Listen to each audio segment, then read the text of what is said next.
Halo, balik lagi dengan gue di sini Tegar Irsyad. Game week 14 sudah selesai, yang dimana berakhir dengan bisa gue bilang salah satu game week terseru ya yang bisa gue lihat ya, karena ini adalah pertandingan yang bisa gue tonton seru-seru banget gitu. Liverpool dengan comebacknya 4-3, lalu selanjutnya ada Man City juga yang luar biasa ditahan imbang oleh Spurs 3-3 ya, yang dimana ini adalah pertandingan yang mahal banget untuk bisa ditonton nih untuk di game week 14 kemarin. Dan tentunya akan kita bahas seperti biasa untuk di game week 14 ini, tim review singkat, tim selection dan juga captain picks tentunya untuk di game week 15 nanti, yang dimana udah mepet karena ini adalah pertandingan di mid game week ya, dan ini adalah salah satu rentetan panjang, rentetan padat di fixture ke depan. Dan untuk itu langsung aja kita akan masuk ke videonya, let's go. Oke, di game week kemarin tim gua berakhir cukup oke, walaupun memang nggak terlalu tinggi naiknya, tapi ya lumayan lah, cukup hijau ya. Dan ini bisa gue lihat kemarin gue mendapatkan poin yang memang persis ada di rata-rata poin ya, karena kapten gua Haaland gagal mencetak gol kemarin karena beberapa peluang yang didapat gagal dilesakan menjadi gol ya. Jarang-jarang tentunya Haaland bisa kita lihat lumayan struggle, seperti halnya Nunes malam bisa gue lihat Haaland beberapa kali miss ya untuk bisa mencetak gol, padahal bisa gue bilang cukup bolanya Haaland gitu untuk di pertandingan semalam ya, terlebih lagi di babak pertama tentunya. Dan kita akan bahas tuntas untuk tim review singkat dan juga tim selection dan juga captain picks tentunya untuk game 14 ini. Dan untuk itu langsung aja kita masuk ke segmen yang pertama untuk tim review singkat, let's go. Oke, tim gue Rainbow FC mendapatkan 61 poin ya, yang dimana safety score-nya ada di angka 61 poin juga, jadi persis ada di safety score. Tapi yang agak uniknya gue ternyata di sini naik ya, panah hijau 4% aja, dari 603.000 kemarin ke 568.000, jadi gue masuk ke 500 ribuan untuk di game week ini. Mantap banget, salah satu overall rank tertinggi gue lagi ya untuk di game week ini, jadi cukup bagus untuk peningkatan overall rank yang gue dapet ini. Dan juga di sini untuk nama-nama pemain yang gue bisa highlight ada Trippier 12 poin, lalu selanjutnya Gordon 10 poin. Ini adalah salah satu combo yang bisa gue bilang dream point ya yang bisa gue dapet ya, karena tentunya kemenangan Newcastle 1-0 di assist dari Trippier dan dicetak gol oleh Gordon, dua pemain yang gue punya tentunya di tim gue. Dan selanjutnya ada Saka dan Salah di sini 8 poin dan 5 poin, di mana Saka mencetak 1 gol ya kemarin ya, dan juga mendapatkan bonus 1 poin. Lalu selanjutnya ada Salah yang hanya mendapatkan 1 assist saja dari total 4 gol Liverpool semalam ya, dimana Liverpool sempat tertinggal 3-2, bahkan bisa gue lihat cukup lumayan ketar-ketir gue nontonnya ya, karena nggak adanya Alisson gue rasa cukup lumayan menghantam pertahanan Liverpool ya, karena beberapa kali memang save yang kita dapatkan dari Alisson di beberapa game week terakhir tuh nggak bisa diberikan gitu oleh Kelleher. Jadi tentunya mungkin Kelleher perlu jam terbang lagi untuk di Premier League, atau mungkin perlu adaptasi karena mungkin ini adalah starting pertamanya dia ya di musim ini. Dan juga bisa gue bilang pertandingan Liverpool semalam adalah Liverpool yang emang sering kita lihat di musim-musim yang lalu ya, berhasil comeback dan tentunya membuat kemenangan di menit-menit akhir. Ini Liverpool banget gitu ya untuk situasi seperti itu gitu, dan seru banget bisa gue lihat. Dan selanjutnya ada Doku 1 poin, lalu Gordon 10 poin. Tadi seperti gue bilang mantep banget golnya, gol tap in ya dari Trippier. Dan selanjutnya Dalot gue gagal meraih poin penuh, 2 poin aja. Lalu ada Cash 1 poin, Areola 2 poin, lagi-lagi gagal clean sheet untuk kesekian kalinya. Dan selanjutnya ada Mitoma yang dari bench ya, 1 poin aja. Dan ada Alvarez yang 5 poin dari 1 assistnya dia. Dan ada Haaland dengan perolehan 2 assist di pertandingan lawan Spurs semalam, dimana sebenarnya pertandingan lawan Spurs semalam harusnya Haaland bisa 3 assist ya, kalau emang nggak ada intervensi dari wasit gitu untuk bisa memberhentikan pertandingan ya, ketika Grealish berhasil maju sendirian gitu. Kenapa? Pertanyaannya lagi-lagi wasit yang sama dalam pertandingan Spurs dan Liverpool ya, menggagalkan lagi gitu untuk potensi kemenangan lawan Spurs. Jadi ya ini adalah salah satu bad luck yang dimana sempat gue lihat juga Haaland marah-marah di Twitter ya, di Twitter pribadinya dia ya, dia menyebutkan WTF untuk ya highlight pertandingan yang memperlihatkan bahwa ini Haaland memberikan assist gitu ke Grealish ya di menit-menit akhir. Bener-bener rage bisa keluar ya dari ekspresinya Haaland di sini. Dan lagi-lagi Simon Hooper ya yang menjadi momok ya untuk para lawan-lawan Spurs ya. Terakhir Liverpool dan sekarang Man City kebagian. Jadi tentunya perlu direview lebih lanjut nih untuk Simon Hooper nih, untuk performa keputusan-keputusan dari dia tentunya perlu dipertanyakan. Dan selanjutnya di tim review gue juga di sini ada Taylor ya. Taylor 10 poin dari bench ya, dimana ini gagal masuk memang karena Cash yang main di menit 70-an. Inilah hal yang kita takutkan ya dari pertandingan Aston Villa sebenarnya dari awal, karena memang Cash sebenarnya kita cukup lega ketika dia nggak masuk starting line up, tapi sayangnya di menit 70 dia dimasukin ya oleh Unai Emery untuk menggantikan Bailey kalau nggak salah gue inget. Dan ya untuk itu Taylor harus puas di bench ya 10 poin gue. Yang dimana sebenarnya gue sempat naik ke 200 ribuan waktu itu ketika Cash nggak main ya, karena poin Taylor langsung masuk gitu kemarin. Tapi sayangnya 200 ribuan gue langsung lenyap ke balik lagi ke 500 ribuan ya. Dan untuk itu langsung aja kita move on ke game week 15 yang dimana game week 15 ini adalah game week yang bisa gue bilang cukup seru ya, karena di game week 15 ini ada pertandingan-pertandingan yang bisa kita highlight. Kayak ada Arsenal melawan Luton, cukup menarik. Lalu selanjutnya ada Liverpool melawan Sheffield United, yang dimana Sheffield United lagi-lagi baru kalah besar kemarin terhadap Burnley. Tim papan bawah ini Burnley berhasil mengalahkan Sheffield United dengan skor yang sangat besar, dan ini artinya adalah hal yang cukup menarik nih untuk bisa kita ambil pemain Liverpool tentunya untuk di game week besok. Terlebih lagi Salah sepertinya bisa menjadi potensi kapten yang cukup gacor ya melawan Sheffield United besok. Jadi tentunya salah satu potensi yang menarik tentunya bisa kita ambil aset-aset dari Liverpool melawan Sheffield United besok. Dan juga ada nama-nama lain, mungkin di sini ada Spurs ya lawan West Ham, yang dimana memang sebenarnya kedua tim ini sedikit terhambat, terganggu dari isu pemain-pemain yang cedera gitu. Jadi ya bisa kita tonton juga, sepertinya akan menjadi pertandingan yang menarik untuk Spurs dan West Ham. Dan juga ada Manchester United dan melawan Chelsea ya, dimana kedua tim yang memang untuk performanya belum stabil, belum konsisten, tapi ini gue bisa jamin akan menjadi pertandingan yang seru banget pastinya ditonton. Pastinya akan jual beli serangan, pastinya layaknya big team, big match bermain, pasti bakal seru banget. Dan tentunya aset-aset MU dan Chelsea mungkin bisa dipertimbangkan untuk bisa meraih poin gol atau assist ya, karena untuk poin clean sheet gue agak ragu untuk pertandingan sebesar ini bisa clean sheet. Terlebih lagi MU yang bermain cukup menyerang dan juga Chelsea yang bermain cukup adaptif ya terhadap lawannya. Jadi tinggal kita lihat aja apakah Garnacho, Rashford dan kawan-kawan bisa mencetak gol dan bisa memutus rentetan hasil buruk kemarin di Champions League dan di Premier League terakhir. Jadi tentunya tinggal kita tunggu. Dan selebihnya mungkin ada Aston Villa yang bertemu dengan Man City, di mana Watkins bertemu dengan Man City, di mana Man City sendiri kehilangan Rodri ya, di mana Rodri terkena akumulasi kartu. Jadi tentunya akan cukup berpengaruh ya, karena Rodri ini adalah salah satu pemain kunci yang bisa gue bilang ya, karena terakhir bisa gue lihat Man City tanpa Rodri dia mengalami kekalahan pertamanya Man City, kekalahan terhadap Wolverhampton dan juga kekalahan terhadap Arsenal itu tanpa Rodri ya. Jadi tentunya ini menjadi potensi yang bagus banget untuk Aston Villa, mungkin bisa mencuri poin di game week 15 ini. Dan ya Watkins bisa menjadi pilihan yang bagus, dan Cash kayaknya gue meragukan ya untuk Cash bisa kembali menjadi starting line up, karena di dua pertandingan terakhir Cash nggak bisa main full 90 menit ya, nggak tahu kenapa. Mungkin Emery punya skema lain, karena bisa gue lihat di sini Cash ini posisinya udah bukan lagi sebagai back sayap gitu, karena bisa gue lihat kemarin formasinya tuh lebih ke 4-4-2 ya. Jadi Cash tuh lebih maju ke depan dan posisinya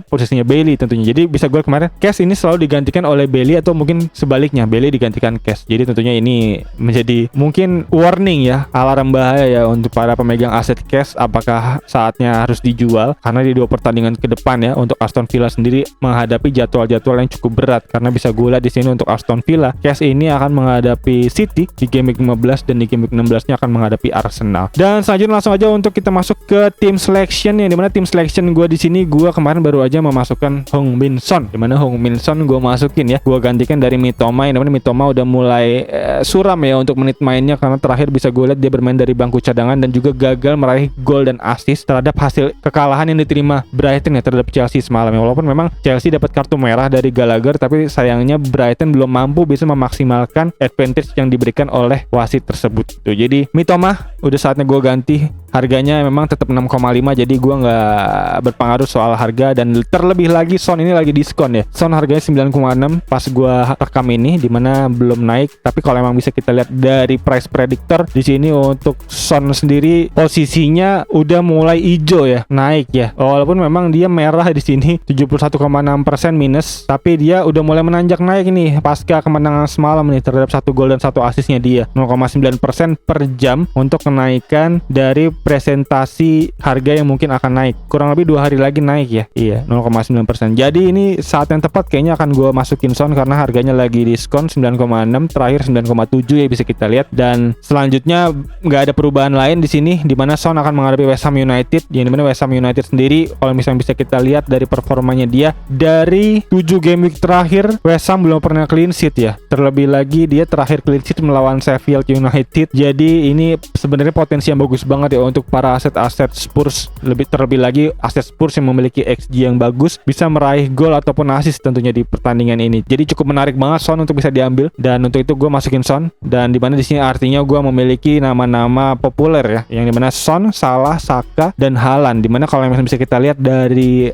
FPL.net di sini teman-teman bisa lihat untuk potensi ownership combination gitu. Jadi ini menarik banget. Untuk di sini gue cek ya, ketika punya Saka, Salah, Son, dan Haaland, itu combination ownershipnya itu ada di angka 6,36%. Jadi artinya untuk angka di bawah 10% itu cukup diferensial. Artinya dengan kombinasi 4 nama ini adalah paket diferensial ya, karena gue punya nama-nama tersebut. Terlebih lagi kalau misalkan bisa gue tambahin di sini ada Watkins, dimana Watkins memiliki 43,99% kepemilikan, nomor 2 dari Haaland. Dan kalau misalkan bisa kita cek dari combination ownership-nya, itu ada 2,01% manajer yang punya kombinasi tersebut nih, 5 nama populer ini. Jadi kalau misalnya bisa kita kumpulin nama-nama yang ownership-nya tinggi, akan menjadikan paket diferensial gitu. Jadi tentunya menarik banget untuk bisa diambil. Dan dimana ini adalah target gue ya di game 18 untuk bisa masukin Watkins menggantikan Alvarez. Jadi tentunya bisa menjaga ya, sekaligus bisa trade untuk menggenjot overall rank kita tentunya. Dan ya, jadi berikut untuk tim gue, dimana rencananya untuk di game week selanjutnya, di game week 16 gue rencananya mau mengeluarkan salah satu back gue. Kayaknya cash akan gue keluarin ya, sesuai dengan rencana gue kemarin, yang dimana rencananya adalah cash mau gue keluarin dan gue gantiin Tomiyasu. Tapi memang sayang Tomiyasu masih belum jelas nih. Tomiyasu kuning kemarin bisa gue lihat untuk kondisi dia ya. Dan kalau misalnya bisa kita lihat di sini masalah injury 75% chance of playing ya, dimana history playingnya juga di sini dari game week 11 dia main 90 menit ya, dan di game week 14 dia main 78 menit karena memang ada masalah di kakinya kemarin bisa gue lihat, dan digantikan oleh Ben White. Dan gue pengen lihat lagi nih di game week besok, kalau misalkan bisa gue lihat cukup positif ya untuk Tomiyasu bisa terus starting line up, kayaknya akan gue masukin lagi. Karena dari penglihatan gue, Tomiyasu ini bermainnya cukup menarik banget ya, back sayap modern yang invert ke dalam, dan juga sering banget untuk bisa padu gitu dengan sayap Arsenal. Di situ di posisi kanan ada Saka, dimana chemistry yang bisa gue lihat cukup bagus banget ya, silih berganti gitu untuk Saka maupun Tomiyasu saling passing, dan passingnya bukan passing yang back pass ya, tapi passing yang berbahaya untuk tim lawan. Jadi gue cukup optimis melihat Tomiyasu di sini, ditambah lagi harganya masih 4,5, dan kemungkinan besar kalau emang nggak ada halangan gue akan masukin dia di game week 16, dan selanjutnya di game week 17 dan game week 18 bisa jadi di game week 17-nya gue save, atau mungkin Doku akan gue keluarin di game week 17 dan gue gantikan ke Palmer mungkin. Dan di game week ke 18 dimana game week blank ya di situ ya, Man City nggak bisa main, dan gue ganti ke Watkins. Ini artinya gue di sini target gue terpenuhi ya untuk bisa memiliki nama-nama yang tadi, yaitu Saka, Salah, Son, Haaland, dan Watkins. 5 nama populer, 5 nama ownership yang tinggi gue gabungin, dan memiliki kombinasi ownership yang cukup menarik banget. Cuman 2% doang yang punya kombinasi ini. Jadi kalau misalnya bisa gue punya kombinasi ini, mungkin bisa menjadi potensi yang bagus banget untuk bisa gue terus naik ya untuk di overall rank-nya. Dan ya kayaknya itu aja untuk rencana gue untuk sampai di beberapa game week ke depan, dan juga tim selection yang bisa gue perlihatkan di sini. Gue menggunakan Areola seperti biasa di kiper, lalu selanjutnya Dalot, Trippier, dan Cash untuk di lini belakang, dan selanjutnya ada Son, Salah, Saka, Gordon, dan Doku di lini tengah gue, dan juga ada Alvarez dan Haaland di lini depan. Dan untuk pemain pengganti gue di sini ada Archer, Taylor, dan Baldock. Belum gue rubah untuk benchnya, kemungkinan mungkin Taylor akan gue masukin ke depan gini ya, dan mungkin juga tetap Archer karena memang Archer melawan Liverpool, dimana Liverpool di situ bisa gue lihat Kelleher ternyata nggak sebagus itu untuk save-nya. Jadi mungkin menarik ya untuk bisa memasukkan Archer di bench paling atas. Kalau emang ternyata ada yang nggak main, mungkin ini pelapis yang cukup menarik Archer untuk bisa kita ambil. Dan Taylor juga gue taruh di posisi tengah karena memang untuk potensi back kalau emang nggak bisa main, pastinya akan yang diambil back terdepan ya dari posisi bench. Jadi mungkin Taylor menjadi potensi yang terbaik untuk bisa menjadi pengganti back gue untuk saat ini, karena Baldock lawannya Liverpool baru kalah 4-0 juga. Jadi tentunya nggak menarik banget untuk bisa kita masukin. Jadi Taylor gue masukin di tengah. Dan berikut kurang lebih untuk tim selection gue, dan saatnya kita masuk untuk ke captain picks untuk di game week ke-15 ini. Untuk itu langsung aja let's go. Untuk understar.com di sini datanya gue sedikit rubah ya untuk sebulan terakhir aja, karena kemarin datanya masih terlalu cukup besar ya untuk di seluruh pertandingan. Jadi kurang akurat datanya kemarin, dan sekarang saatnya gue mulai pertajam untuk aktual datanya di sebulan terakhir aja, dimana kita tinggal lihat untuk di di bulan November sampai saat ini ya, udah ada 4 pertandingan, dan untuk XG tertinggi di sini ada Manchester City masih seperti biasa dengan 10,3 gol, dan dimana dia udah mencetak 14 gol dari 4 pertandingan. Jadi artinya rata-rata golnya adalah di angka 3-4 gol ya untuk di 4 game week ini. Dan selanjutnya di posisi kedua ada Chelsea ya, menarik banget ya, Chelsea menempati posisi kedua untuk XG tertinggi dengan raihan 12 gol dan kebobolan 11 tapi sayangnya. Dan dimana dengan 12 gol ini artinya Chelsea menempati posisi kedua untuk perolehan gol tertinggi juga ya, menarik banget di sini. Dan di posisi ketiga ada Liverpool dengan 9 gol untuk raihan gol, tapi untuk XG-nya di sini ada Bournemouth, dimana Bournemouth dengan 9,12 menempati posisi ketiga untuk urutan XG terbaik ya. Di sini dengan 8 gol dan kebobolannya 9 tapi. Jadi tentunya ini tim yang memang lagi cukup gacor penyerangannya, tapi pertahanannya masih cukup suram juga. Dan tinggal kita lihat untuk nama-nama XG tertinggi dan juga nama XG player tertinggi, dimana untuk nama-nama player di sini ada Erling Haaland, Manchester City akan menghadapi Aston Villa, dimana Aston Villa untuk expected kebobolan Aston Villa di sini bisa kita lihat ada di angka di tengah-tengah ya, jadi nggak cukup di bawah juga, jadi cukup so-so dia di sini dengan 6,02 expected kebobolan dari 4 pertandingan terakhir, dan dari 4 pertandingan terakhir dia kebobolan 6 gol aja dan golinnya 7. Jadi ini mungkin bisa menjadi pertandingan yang memang cukup challenging ya untuk Man City ya di game week 15 ini. Jadi tentunya bisa menjadi opsi yang menarik, dan terlebih lagi Haaland belum ngegolin di pertandingan kemarin ya, dan gue rasa Haaland akan memiliki semangat lebih untuk bisa mencetak gol di game week 15 besok dengan total raihan 14 gol dan 4 assist sejauh ini. Dan tentunya kalau misalnya bisa kita lihat dari bulan November lagi data XG-nya, expected goal tertinggi ada di Nicholas Jackson ya, Chelsea. Tapi lagi-lagi XG Nicholas Jackson ini menarik ya, dimana Jackson Chelsea ini akan menghadapi MU, dimana MU sendiri untuk expected kebobolannya di 4 pertandingan terakhir ada di posisi 14, dimana artinya sedikit ada di bawah dan baru kebobolan 1 gol aja. Jadi artinya kalau misalnya bisa kita lihat ya dari total expected kebobolan yang tinggi ini dan hanya kebobolan 1 gol, artinya onannya cukup bagus untuk dari data statistik yang bisa gue baca di sini ya. Dan mungkin bisa menjadi batu sandungan untuk Nicholas Jackson Chelsea untuk bisa meraih gol di game week 15 ini. Jadi untuk itu Jackson kita coret ya dari daftar pilihan kapten. Lalu selanjutnya Dominic Solanke Bournemouth yang akan menghadapi Crystal Palace, yang dimana Crystal Palace sendiri kalau misalnya bisa kita lihat ya dari expected kebobolannya cukup di atas ya, walaupun memang ada di sedikit di tengah-tengah di sini di posisi 10 ya, jadi benar-benar di posisi tengah, dan untuk itu masih so-so juga. Dan tentunya dari 4 pertandingan terakhir Crystal Palace ini udah kalah sama Luton, dan kemarin dia meraih hasil imbang ya terhadap West Ham. Jadi sebenarnya nggak bisa kita anggap sebelah mata juga Crystal Palace, dan untuk itu Bournemouth Solanke belum bisa menjadi potensi yang bagus. Dan ada Gordon, dimana Gordon sayangnya kemarin isunya cedera, jadi belum bisa kita maksimalkan untuk bisa menjadi kapten. Lalu tadi ada Erling Haaland, dimana Erling Haaland tadi lawan Aston Villa, dimana Aston Villa sendiri ada di bawah West Ham ya di posisi 12 untuk expected kebobolannya, dan udah kebobolan 6 gol dari 4 pertandingan terakhir. Salah satu tim yang memiliki kebobolan yang cukup lumayan banyak ya untuk di 4 pertandingan terakhir. Dan untuk itu Haaland lagi-lagi masih bisa menjadi potensi kapten yang menarik untuk di game week 15 nanti, karena lawannya Aston Villa yang memang terkenal juga bermain cukup terbuka. Dan untuk itu artinya ini adalah pertandingan yang memang untuk potensi clean sheet cukup kecil, dan untuk potensi gol terjadi cukup lumayan gede. Jadi tentunya pemain-pemain depan ada Watkins, ada Haaland, ada Alvarez, ada Doku, ada Diaby yang mungkin bisa menjadi potensi pilihan yang bagus ya untuk bisa teman-teman ambil tentunya untuk di pertandingan besok. Karena gue selalu melihat ya untuk pertandingan tim-tim terbuka kayak gini adalah pertandingan yang memang cukup bisa kita targetin pemain-pemain depannya. Jadi tentunya di sini Haaland bisa menjadi potensi kapten lagi untuk pilihan kapten dari Rainbow FC untuk di game week 15 ini. Dan selanjutnya ada Joe Pedro, Oli Watkins, dan Oli Watkins tadi seperti gue bilang artinya bisa menjadi potensi kapten juga untuk di game week besok, Joe Pedro dan Oli Watkins. Tapi memang sayangnya Oli Watkins nggak bisa kita targetin ya, karena memang City pertahanannya kalau misalnya bisa kita lihat di sini ada di posisi yang memang masih lumayan di atas ya, ada di posisi 6,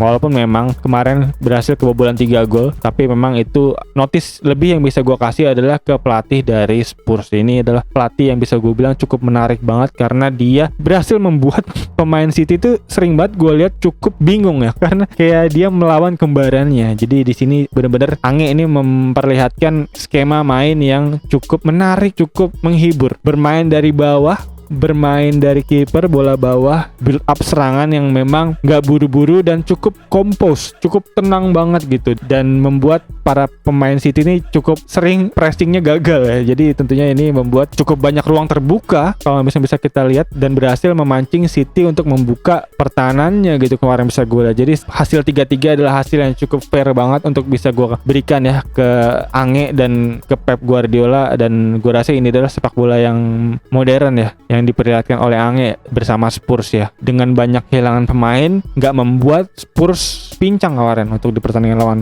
Man City. Jadi balik lagi untuk Man City, menurut gua pertahanannya masih cukup kuat karena memang kemarin melawan Ange yang cukup cerdas saja ya, bisa kebobolan banyak. Tapi untuk lawan Aston Villa gue rasa masih cukup kuat ya untuk bisa ditembus oleh para pemain Aston Villa. Jadi tentunya buat gue Watkins kayaknya belum bisa menjadi pilihan kapten yang menarik, walaupun memang tadi seperti gue bilang untuk pertandingan permainan terbuka kayak gini gue rasa akan bisa terjadi banyak gol. Lumayan kontradiktif, tapi di satu sisi gue juga melihat Manchester City cukup kuat untuk pertahanannya. Jadi untuk pertandingan besok mungkin Man City lawan Aston Villa gue sedikit lebih mengunggulkan Man City untuk bisa meraih poin penuh ya. Terlebih lagi di 2 pertandingan terakhir meraih hasil imbang, gue rasa akan cukup gusar ya untuk Pep Guardiola di ruang ganti, dan gue rasa Pep Guardiola akan mengerahkan seluruh kemampuannya lah untuk kembali meraih kemenangan dan untuk bisa kembali berada di perebutan gelar juara tentunya. Jadi ya Man City sedikit di atas untuk pendapat gue tentunya untuk di game 15 ini, dan artinya Haaland bisa menjadi potensi kapten, tapi sayang Watkins belum bisa masuk ke potensi kapten untuk di game begini buat gue. Dan selanjutnya ada Muhammad Salah di sini ya. Muhammad Salah lagi-lagi Liverpool melawan Sheffield United, yang bisa gue bilang adalah pilihan kapten nih yang cukup menarik banget, karena Sheffield United di sini lagi-lagi ada di posisi 3 terbawah untuk expected kebobolan, dan juga Sheffield United udah kebobolan 10